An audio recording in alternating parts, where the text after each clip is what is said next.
Thank you very much, guys. Hi, everyone. My name is Marcus Wandel. I'm the co-founder and CEO of Anttenna.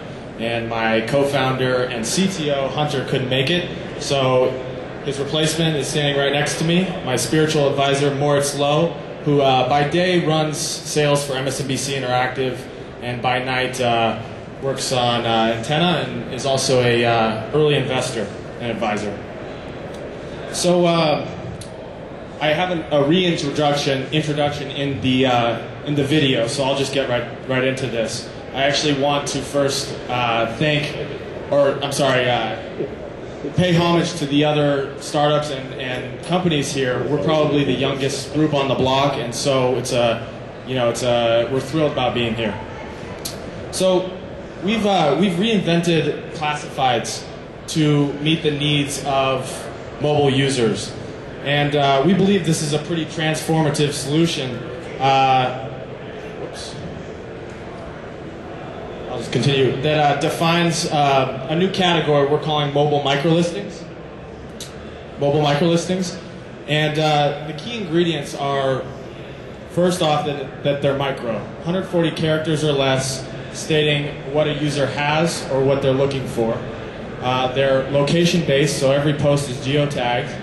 And then real-time, we've built the platform on top of Twitter's API to enable direct messaging within the app itself, and it doesn't necessitate both two users to follow one another. They can actually have a private thread by just tweeting is the name of that. So, gotta go straight to the video. Can I just talk about the addressable market?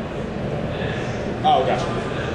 So, our first consumer product is a free iPhone app, and we also have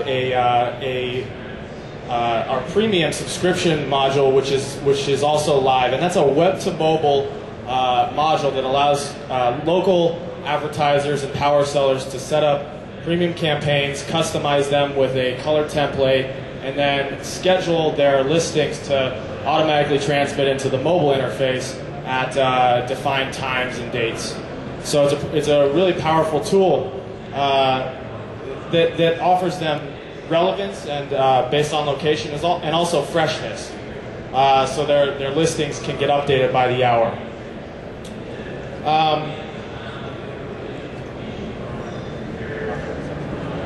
So we're just going to cut over the video a little bit here. The three addressable markets are classifieds, which are a $30 billion business annually. Then real-time, there's 1.2 billion tweets a month. And location, which is obviously a buzzword, very hot space right now. The difference between us and most location-based mobile apps is that we are building a business around location, whereas a lot of them are using it as a feature.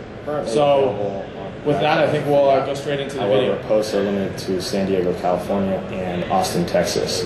We'll be available in all major cities and on all major smartphones very shortly. So when the app first launches, you arrive at the supply chain of the listings tab, and you can see what's available around you. Now you can also flip to the demand chain to see what people are requesting. You can see that this user is looking for a ride to the beach. So you can tap that, and this brings you to your communication options. You can also all right, I'll just cut it off there. So in summary, we're really in the sweet spot of the hyperlocal movement, real-time communication, and layering in buying and selling of goods and services. So it's an app that's free to all, but we have logical hooks to upsell consumers when they're posting a listing, so they can customize it on their own. That's kind of one of our secondary revenue streams down the road. We have a patent pending technology. And we're stoked about it. We're just really laser focused on getting users and adoption, and we're approaching our national launch very shortly with some media partners as well as marketing partners. So just a quick check. Any of you guys have any questions for him? Or he asked his questions. How are you going to get distribution of the app? What are your thoughts there? Yeah, so I was just getting into that. We're in talks with a few different top 10 media companies, national media companies, and we basically are talking about a revenue share as well as distribution, testing we've already tested the premium subscription product, but basically offering that for free for a finite period, and then beginning to monetize that.